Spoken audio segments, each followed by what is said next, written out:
Commodore in for a regulation change. Cockett out of the car, Jensen. And also at the same time as the 14 Suzuki Baleno of Aiken and Chris Bird. Again, a regulation change, driver change. This is probably their only stop of the weekend, actually, so they'll be looking for a nice home run. That's dead right, Shane. I was talking to Grant earlier on. He said they'd only have to stop once, and for the first time that these two have been together, it was going to be Grant that started the car. The reason for that, of course, Chris Bird started it last year, and Grant didn't get it behind the wheel because, of course, Bird was caught in the big downpour and went skating off at the Jenny home sweeper. Mike Jenks in the car now. We wait for the fuel to go in. Well, it's almost the halfway stage. About 7 or 8 minutes to go before the halfway stage. The first and second place getters in today's race are exactly the way they finished in the 1999 event. It's Andrew Fawcett and Wayne Huxford, and in the Kennedy Slater Commodore in second position. So I would think that this combination, the Mitre 10 Falcon, looking very, very strong, managed by Wellington's Peter Hill. One of the very powerful Craig Pullman engines in there, and it's looking pretty good. It's got some fiberglass missing off the front spoiler, but that's certainly not causing them any grief. And as you mentioned earlier on, Phil, is that Andrew Fawcett, a very competent man in the wet, Wayne Huxford, a very competent man in the wet, but we've got dry conditions. We're looking out now to the hills in the east and to the south of the circuit, and it's probably looking better than we've seen it for most of the day. I would think that, as we know, just, within a few minutes, the whole situation can change here, but they're just stroking themselves along at a good race pace here at the moment. I would say Peter Van Breugel and Ashley Stitchbury in the Tracer Commodore, they'll be very, very happy with their third position. They're 36 seconds behind at the moment. Matthew Halliday and McKillen in the second of the Yellow Pages Commodore are fourth. Fifth is Tomlinson and Evans. So they're now starting to move their way up through the field and still leading the very competitive 2-litre touring car class. Well, we've got more action down in the pits. This is car 25, the affordable parts wheel Toyota Ford Telstar of Peter Butler and Kevin Hyde. Shane, you've got some news. Yeah, mate, there's more fuel coming out of this car than what there is going in. The marshal's just there telling them to mop it up before they're allowed to leave. But the car on a very terrible angle to get out. Right in front is the ridden Falcon, which is having fuel regulator pressure problems. They're in the boot there trying to repair that. So, plenty of action down here, boys. How's it out on the track? Well, it looks to us, Shane, that they've got breather problems, I would think, with the fuel tank there. The Coke bottle going in there, just mopping up the excess. We've got another one of the, supposedly front runners going into the pits there in the Team Kiwi cars. The race leader continues, lap after lap after lap, in the front of the field, where he wants to be. Wayne Huxford, the Mitre 10, Karcher, Ford Falcon, the EL model. Well, I tell you what, there's a bit of pride at stake here, Brian Lawrence, because everyone has been saying the AUs would do the jobs, the VTs would be faster. And look at this, it's the older model car coming to the fore. Early going yet, 2 hours to go, but more problems for Team Kiwi. Well, here's racing Jason Richards out of the car, and Angus Fogg will get back in. He's had a little bit of a rest and a well-deserved one. You're probably wondering where Paul Radisich is at the moment. He's sitting in the pits, but it's Grant Baker in 21st position. And here's, Richards getting in the car, so that's been a big haul and a big ask for Angus Fogg. But he'll do a good job. Jason Richards will be pretty excited about getting into this. Foggy giving him a hand to get himself settled in. And down now to the Fuel Star reporter, Shane Drake. Thanks, BL. Yeah, Jason's into the car, Angus out. Pretty regulation stop, apart from I can just see some oil going into the car now. So obviously just, but as long as it likes it, you might as well put it in, I guess. But a bit of a dent in the front left-hand guard there. I don't think you can see, but apart from that, it looks pretty ordinary, really. Well, we take the pictures there from the Mad Butcher in-car, watching Jason Richards getting all prepared, making last-minute systems checks. Angus Fogg just going in there, giving him some instructions, telling him where to push it, where to not to push quite so hard. You see there, a little bit of damage on the front, as Shane said. More mud than anything, I think. The jet black, New Zealand colours, of course, silver and black. They'll be flying the flag at the Bathurst 1000 coming up in a fortnight after this race. But, of course, they'll be in the V8 Supercar, not the 2-litre cars that they will run in the New Zealand Touring Car Championships upcoming over the summer. Jason Richards, been in this situation a few times before, Brian Lawrence. Yeah, absolutely, but he'll take this under his wing and get on with the job. And for our viewers, they're probably wondering why it's taking so long to put fuel in the cars when you've seen the Formula 1 cars come in and get 4 wheels and dump a whole bunch of fuel in those cars and be gone in 7 or 8 seconds. The organisers in the eye of safety have got fuel restrictors on these cars so that there is eliminating almost all possible risks of overflow and, of course, pit fires, which are the fear of all the crews. But the Suzuki Baleno is on its way into the pits. This is the Grant Aiken car that only just left the pits a wee while ago. We heard them snatching at some gears coming up towards the top of the John Deere Hill, and that's now gone to the outside of the circuit, so it looks like that their race has been run. But he had problems selecting fourth gear coming over there. We could hear them blipping the throttle. It wasn't working, and what a great shame. But the Team Kiwi Nissan Primera about to move out there with touring car champion Jason Richards at the wheel, and Martin Collins walks away thinking, well, it's a breather for another couple of minutes, but they've still got the pressure on them because this race is only halfway. We're looking down through the grid to see where Brett Riley and Simon Wills are in the Castrol BMW. They're down in 14th position, but the Fawcett Huxford car still just stroking along at a very nice, comfortable race pace. And look at the gap between third, nearly 40 seconds between second and third place. Peter Van Brugel sits comfortably in third place, although we believe it's still Stitch in the car. But this guy just getting away, Wayne Huxford, using all the experience in the world. The Mitre 10 Karcher car leads the Liquor King Drivesafe 500. We're going back down to a very busy Shane Drake for a Fuel Star pit report. Thanks, guys. Angus, what's the general consensus out there? I wish the weather would make up its mind, mate. It's unbelievable. We're in and out, and we come in for a stop-go and found out that they hadn't actually, Martin relayed to me that there was a stop-go, and we came in and some rubbish that they hadn't actually held the board out, so I had to do the stop-go twice, basically. I see, mate. It was like a McDonald's drive-through there for a couple of minutes. Oh, yeah, could have done it for too. But otherwise the car's fine. A little bit of oil surge, which we just keep topping up with oil. Otherwise the car's fine, so... Have you had a bump out there? I see both sides of the car have got problems. Yeah, speed bump with a V8 at the hairpin. Just cut on me, and on me semi out of control like they are and when it's slippery. But no big damage, I just think the bumper, no big deal. Thanks, Shane. Well, we're on board here with Jason Richards taking the Mad Butcher in-car shots. Look at the concentration on the face as they head down into the back straight once again. Castrol Corner, one of the most important turns here at Pukekohe Park Raceway. We look out the window, the windscreen I should say, of Jason Richards as they head down the back straight once again. Team Kiwi, Jason Richards at the wheel, Mad Butcher providing the shots for us. There's the race leader once again. You can see right in behind him Michael Tom and David Simpson. They've had their problems early on, but they're still running a very good pace, sitting right in behind the leader. In fact, splitting first and second place now because Bruce Kennedy's just dropping back a little bit. Across the stripe they go to complete yet another lap here. We're up to lap 91 for the leader, Wayne Huxford. At work there in the office, if you like, coming up to put a lap on one of the AU cars. This will send a chill of expectation down the spine of Peter Hill, I'm sure. Look at this, EL's going to round it up too, Brian Lawrence. I think he is. We've got a little bit of an incident from an in-car camera here in the Barry Tomlinson, Owen Evans, Husqvarna, well, Toyota being in the right place. List of kisses there.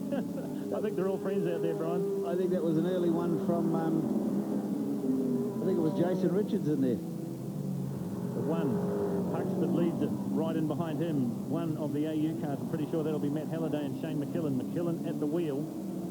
And in third place, it is Bruce Kennedy and Dave Slater in the Commodore. There is the race leader, Wayne Huxford.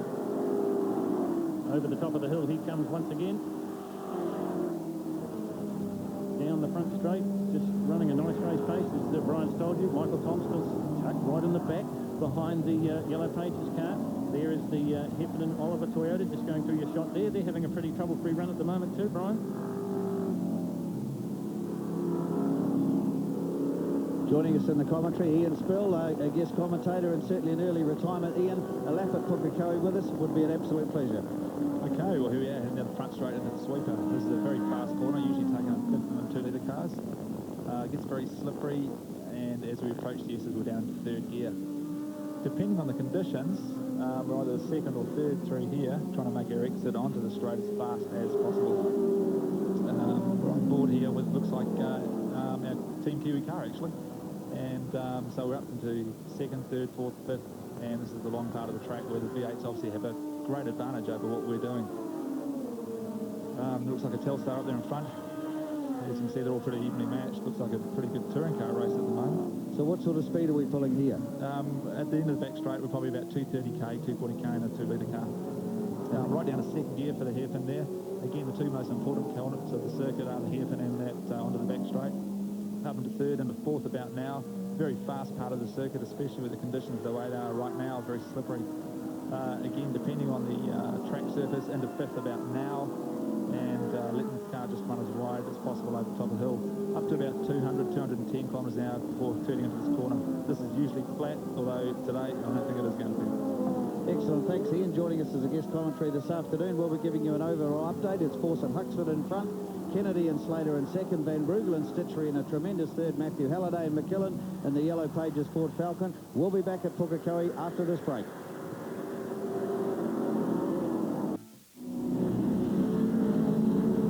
The Wayne Huxford Andrew Fawcett combination leads the Liquor King Drivesafe 500. Halfway through this 4-hour race, let's recap on the last hour. This race update is proudly brought to you by Yellow Pages.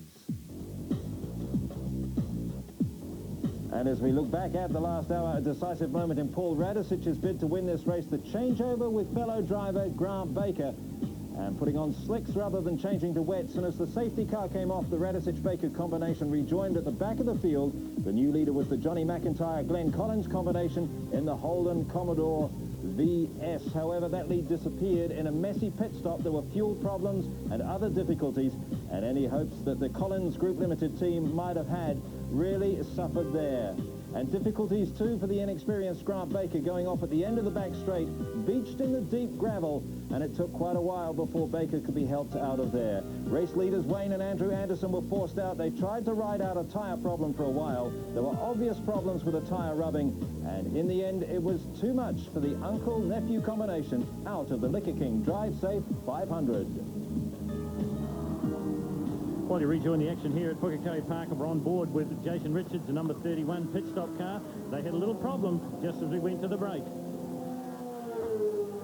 Jason just getting a little bit wide coming on to the front straight, and there is the result, luckily not to be collected by the Mackay Shaw Toyota.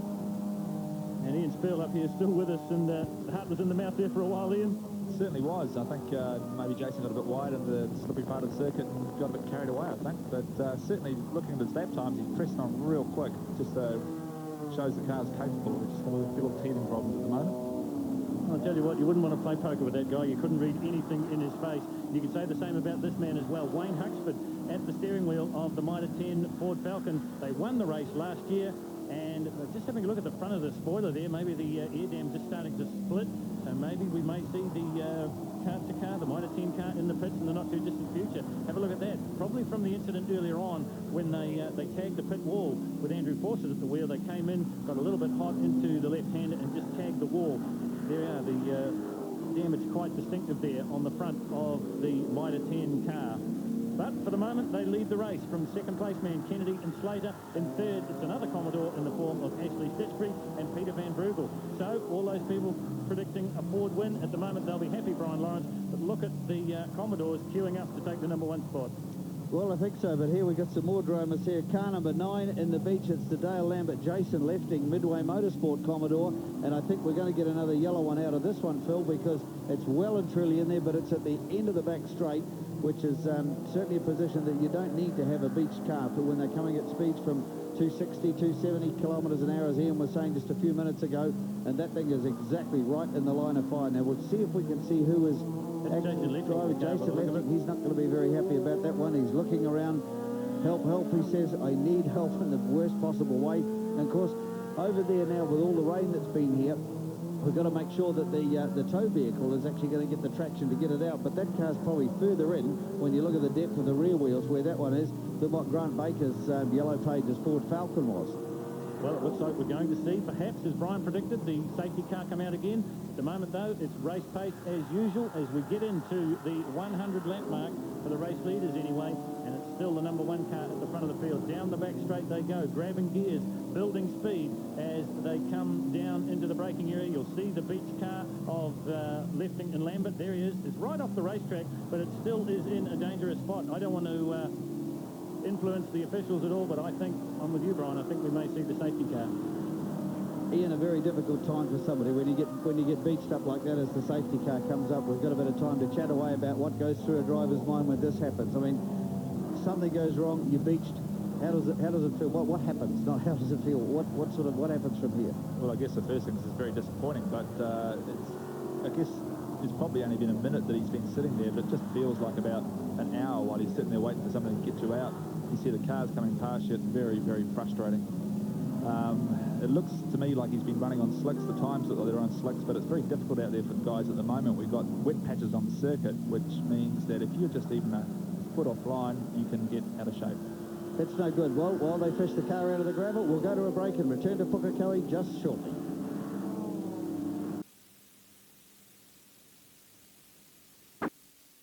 So still the order not quite as we would want it, I would think. Looking at our lap score there, the Stitchbury car should be a little bit closer than that. There it is, car number 12. It's around about the 5th or 6th car back, just up in behind one of the BMWs. And the BMW's a 2-litre race coming back for these guys because they had some problems earlier on, but they're now running toward the front of class. Trying to get the heat into the tyres is Andrew Fawcett.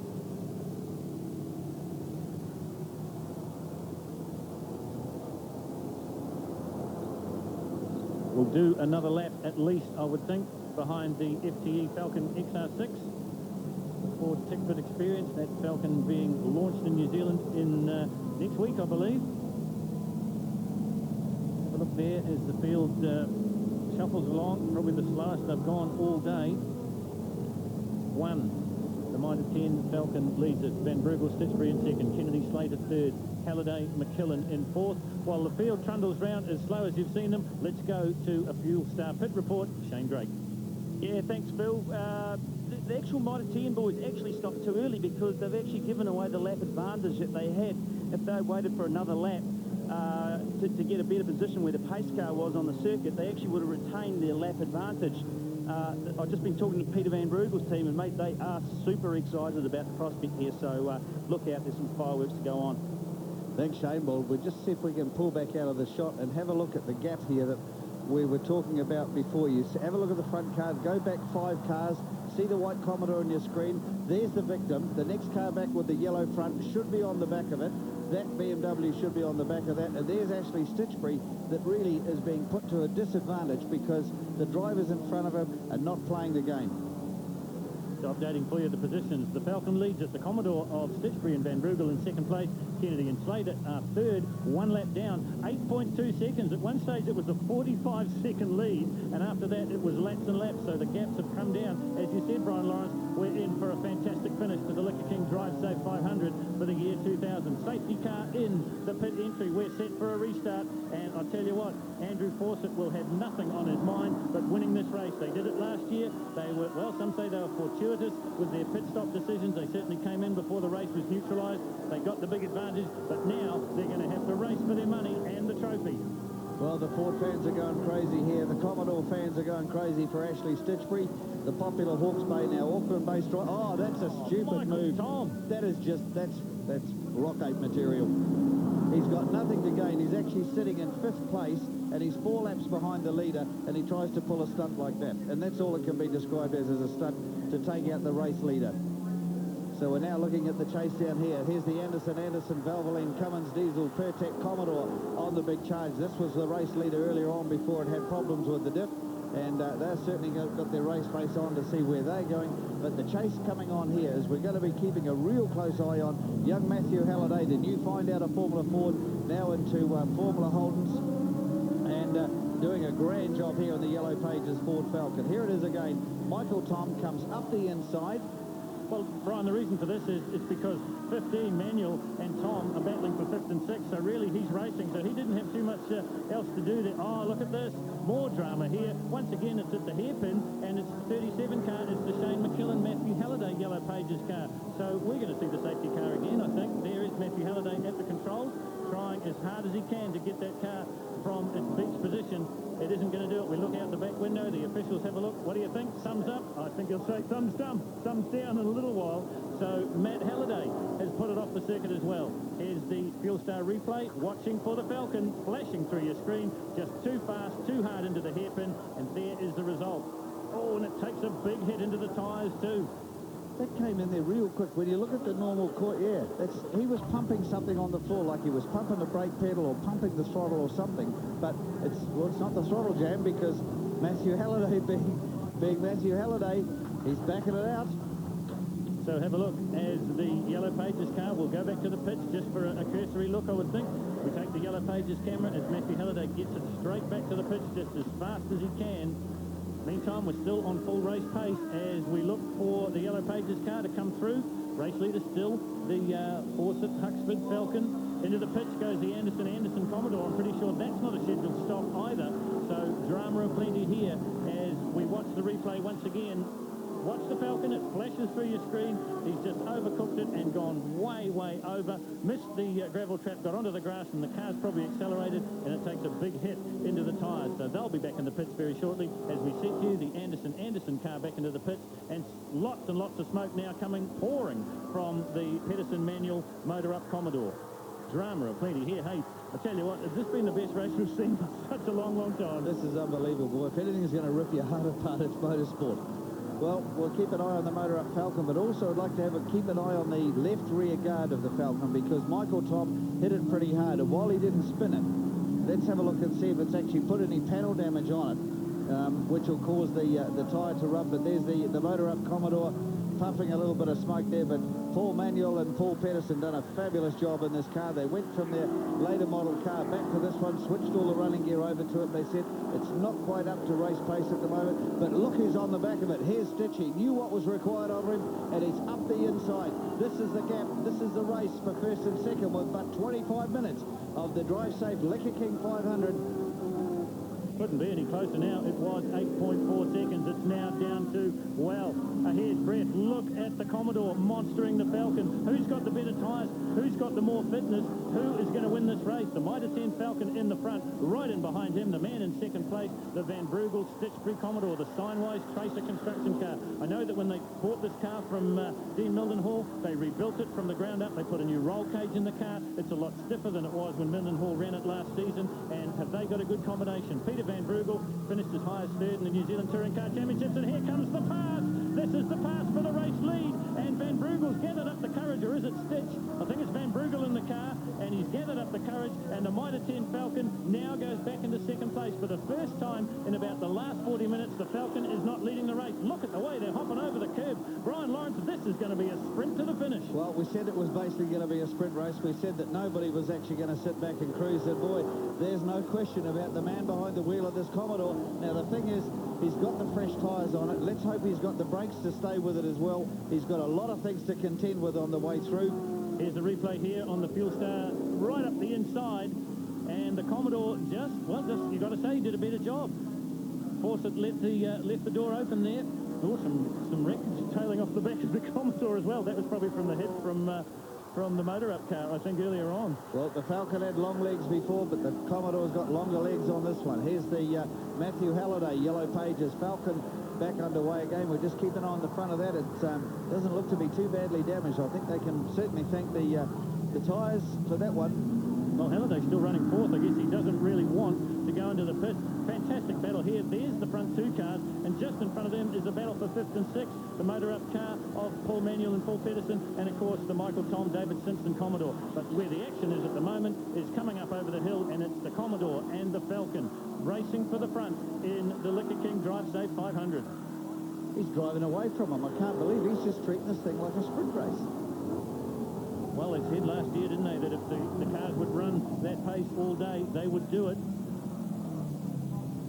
1.4 seconds behind now is the Mitre 10 Falcon. Now the Commodore will be trying to get some lap traffic in the way, but they're not going to be able to do that because the cars in front of them are racing for position as well. The Tom Simpson car now in fifth place, and Manuel and Pedersen back in sixth. They're racing for position. This guy is the race leader, though, the Prestige Motorsport Tracer Construction Commodore, and it's the Van Brugel Stitch-Free combination at the front of the field. Look at this, and he can't get past the battle for fifth and sixth. And why should he? These guys, as I said, racing for position. Michael Tom gathers up all the courage now, drives down the inside, out of the hairpin. Manuel's going to go with him. So too is the Van Brugel Stitch-Free combination in the front at the moment. Car number 12. This in front of them, the battle for fifth and sixth. In fact, they might have gone up a spot. I think they have. No, he's still 5th and 6th. Michael Tom, the Hydrolink Commodore, right in behind him, the motor-up car of Manuel and Pedersen. Is that smoke coming from the back of that car, BL, or is that a little bit of fuel starting to come out of there? It could be a little bit of fuel, because this is actually what the Van Brugel, Ashley Stitchbury team don't want, is to get themselves bottled up in a battle that really doesn't concern them. He's got enough on his plate now with Andrew Fawcett in the Mitre 10 Falcon behind him, so you'll see him constantly checking the rear vision mirror all the time. Andrew Fawcett will be sitting back there thinking, this guy's getting involved in a battle for 5th and 6th. It doesn't concern him, but it does concern him, and he's going to shadow him and keep the pressure on him all the time, all of the way. So now they've got to contend with slower cars. They've got to contend with their own tyres starting to go off. They're getting a lighter fuel load, so the cars are getting better to drive. Up the inside he goes of the motor-up car there of Paul Pedersen, I think, behind the wheel at the moment. And Michael Tom just ahead of him. Matthew Halliday pulls to the outside, gives him a bit of racing room around the outside, which is great. Halliday back into the pits. Halliday back into the pits, so the problems that were failing the Yellow Pages car continue. This is a scrap and a half. Michael Tom won't give this up without a fight. He was the fastest VK Commodore here on Friday. He did 64, high 64s and low 65 second lap. Van Brugel and Stitchbury can match that pace, and that's what they're doing at the moment. Look at this, nose to tail. The battle for 1st and 2nd is behind car number 20. 12 leads it, 1 is 2nd. Let's go to Shane Drake in the pits for an update. Yeah, thanks, Phil. Look, the word is in the Mitre 10 pits that they actually thought they were still a lap up, but they were unaware of their early entry into the pit, you know, when that pace car period, but they've also lost communication to Andy out in the track. They're racing down to put the board out down in the bottom of the pit lane, so I don't know whether you guys can tell me whether his times have come up, but certainly he's attacking now. Well, I don't know if his times have come up, but he's certainly attacking. Oh, look at that. The number 12 Tracer construction car gets back in, and well, Andrew Fawcett starting to close the gap here. This is the battle for 1st and 2nd. But the spoiler, if you like, is Michael Tom, currently in 4th place, so he has no reason to give way. He's racing for position on this racetrack just as much as the people behind him. Maybe the pass comes this time as they head over the stripe. Up on the outside, I think it's Stitch back in the wheel of the Van Brugel Stitchbury car. They go side by side into Jenny and Holmes. It's a long way round there in the Commodore, and Michael Tom holds on to the front running. Right in behind him, the motor-up car back in contention again. What's going to happen here, Brian, is these two are going to have their own little battle, and they're going to slow down, and I think Fawcett is going to be able to close up because they're going to be more intent about keeping each other behind one another. So, boy, oh boy, we're in for a startling finish here to the Drivesafe 500 for the year 2020. The Hydrolink car of Michael Tom and David Simpson, currently in 4th place. The man right behind him is leading the race, and here comes the Falcon, currently in 2nd place, and that is Andrew Fawcett. You've heard Shane Drake say they think they made a mistake. Oh, here's a mistake coming here. Michael Tom, all the bravery in the world. He's got the racing line, but look at this. The Commodore of Stitchbury and Van Brugel gets into the front. Now, I wouldn't be surprised if you see them start to pull away. That's a good thing. That's the best thing that's actually happened to Ashley Stitchbury.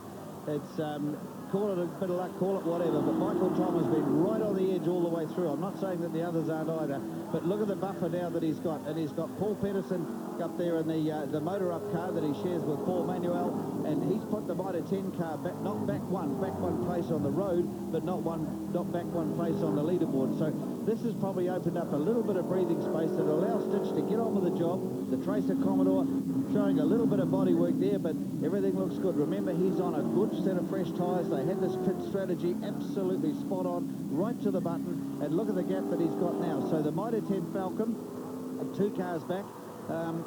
Well, what does he do? I mean, he's got the legs, but look at the gap he's got. He's probably lost 3 or 4 seconds in this He just can't pass them. I don't think he's got the pace to do it. Look at this, Van Brugel and Stitchbury at the wheel, we believe, starting to pull away here as they go into the braking area. Oh! Pedersen's gone in a bit too hot. He's gone drifted way wide. That's allowed Michael Tom to come back. Well, he's not going to give it up without a fight, is he? That's Paul Manuel effect in the cockpit, I think. The white overalls will get that check for us, but what a race here in the closing stages. Got another guest commentator about to join us, and I guarantee he'd like to be in the middle of this. This is the sort of thing that Paul Radisich thrives on. What do you think, Paul? This is an exciting race right through to the conclusion. It's fantastic, isn't it? I mean, 500k has come down to the last few laps, so a bit more than a few more laps, but this is exciting. Gee, I'd like to be out there for sure. Well, I know you're a racer at heart, and boy, this is what this is all about here. Ashley Stitchbury doing a great job coming back to touring car racing in the Tracer Construction Commodore after a fairly lengthy layoff, although we'll see him later on in the summer series in the big Trans Am cars, the Hot Wheels activated Trans Am, but at the moment he is leading the Liquor King Drivesafe 500. The blue car on your screen, car number 1, Andrew Fawcett, Wayne Huxford. Fawcett it is at the controls at the moment. The car owner, another one you'll see in the Trans Am series coming up in summer on One Sport. He's currently in second place, but as you look at it, he is third car on the racetrack. Through the hairpin, nice and tiny, a little bit of sideways movement there. Paul, what's going through the mind now of Ashley Stitchbury? Well, just a matter of, I mean, Ashley's got a lot of experience, Formula Ford in Europe, and, you know, everything he drives, he does extremely well, and so, you know, he's just going to be business as normal, and if he's got the car for the last bit of the race, he's going to be a very hard man to pass. What'll be interesting is to see how much performance the Commodore's got versus the Falcon, because following Wayne before in the Mitre 10 Falcon, he had tremendous straight line speed, so I'd have to say, just looking at the car, that maybe he might be a little bit of strife. Well, I think you're right, because the gaps seem to be opening up a little bit here. Yeah, it's, you know, it looks like he's had a bump on the right front side, and maybe it's put the alignment out, but he's, you know, when I followed him during the day, he was tremendously quick, and, you know, he's having quite a bit of trouble getting past the Commodore in front.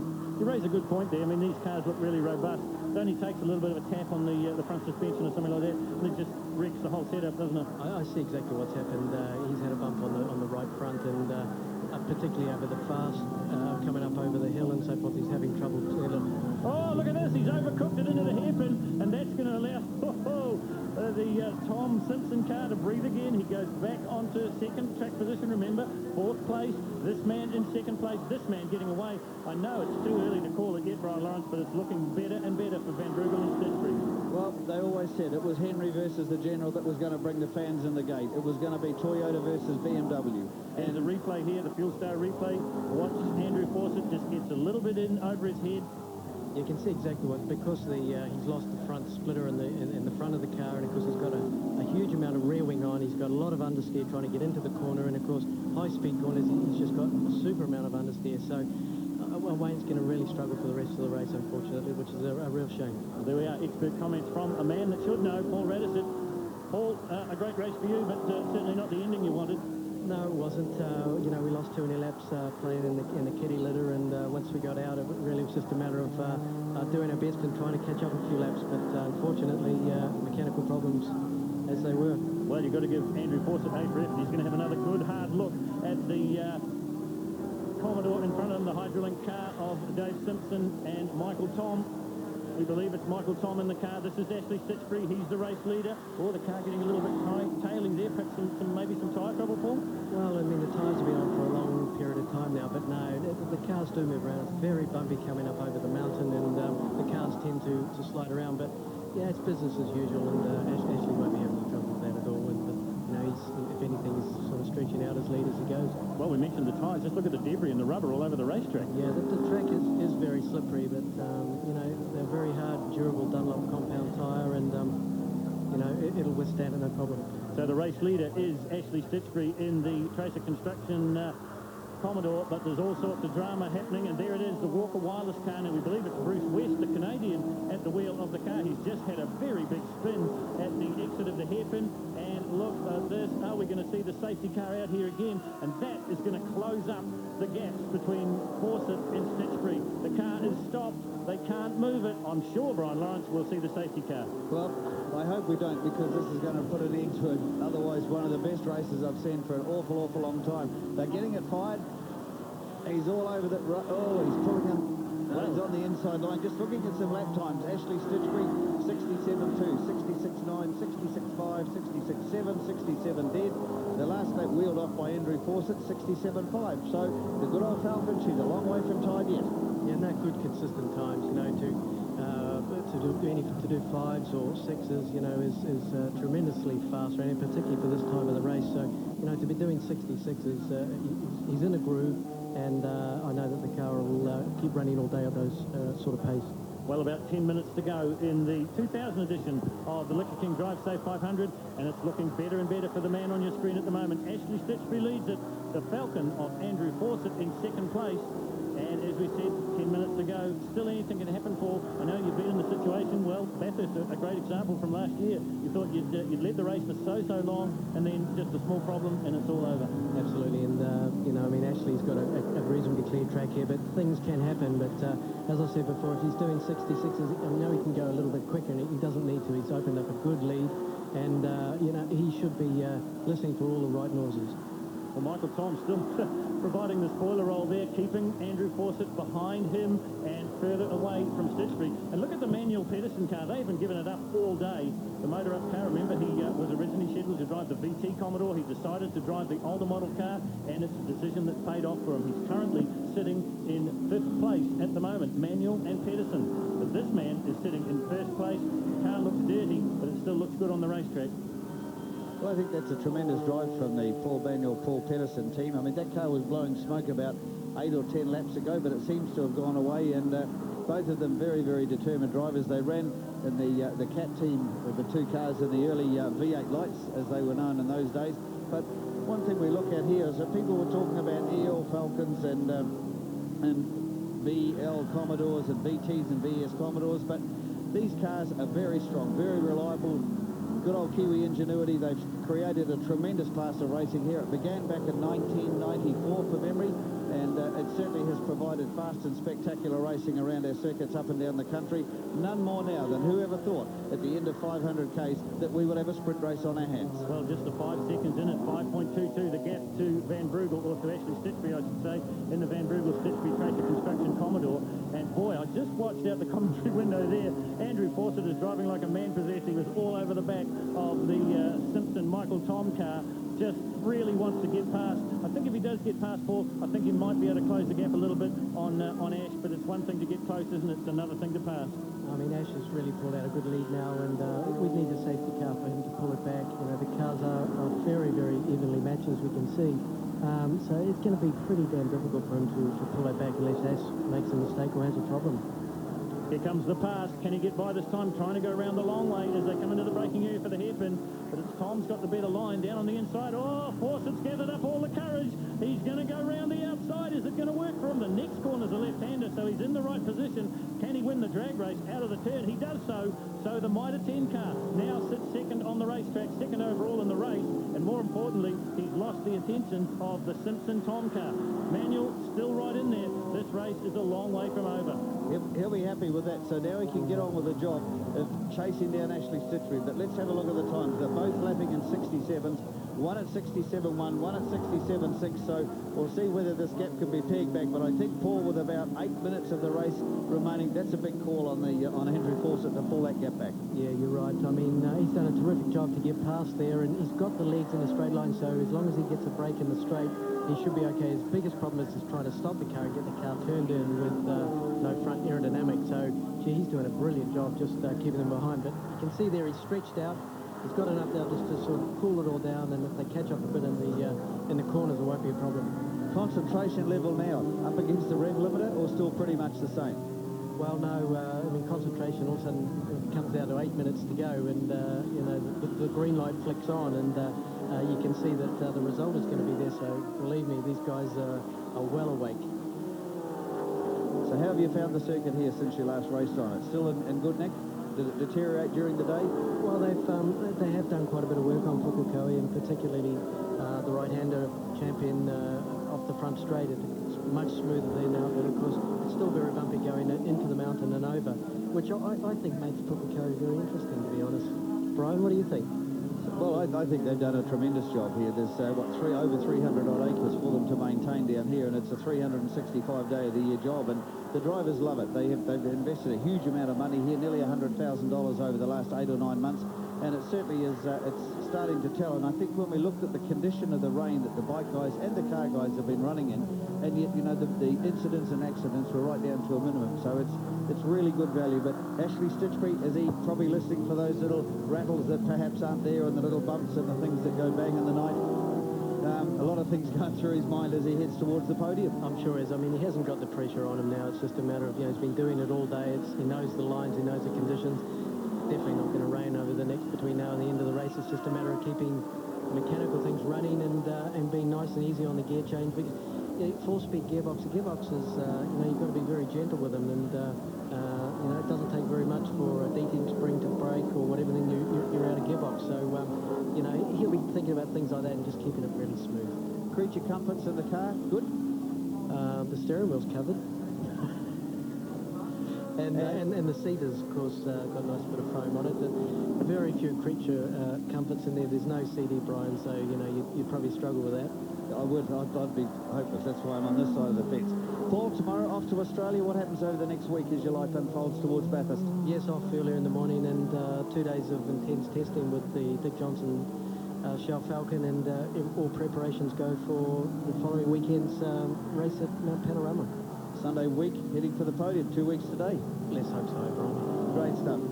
Here's Force. Oh, look at this. This is crazy when this sort of thing happens as the race unfolds into the closing laps. This is drivers just not paying attention in the mirrors. You've got a man in second place in a huge big hurry, but they've got 3 mirrors on these cars, but unfortunately they're not always used. And sometimes, and we have seen it before, that great races certainly don't get a great finish because of that. The car is obviously slower, but Moose should have been right on the outside of it and give them plenty of room. But Andrew Fawcett now in the Mitre 10 Falcon, just bringing it home, but still keeping up the chase. They're still running in 67, 66, 67 second laps, and that pace is ferocious. For 500 k's, that's a brilliant effort. It sure is, Brian. I was just thinking before what you said, this class, this category is terrific for New Zealand. We can afford these cars. They run all day. They look good on the track. Let's hope that things don't spoil it, and this class proceeds into, to more and more cars, when we see more cars on the grid, because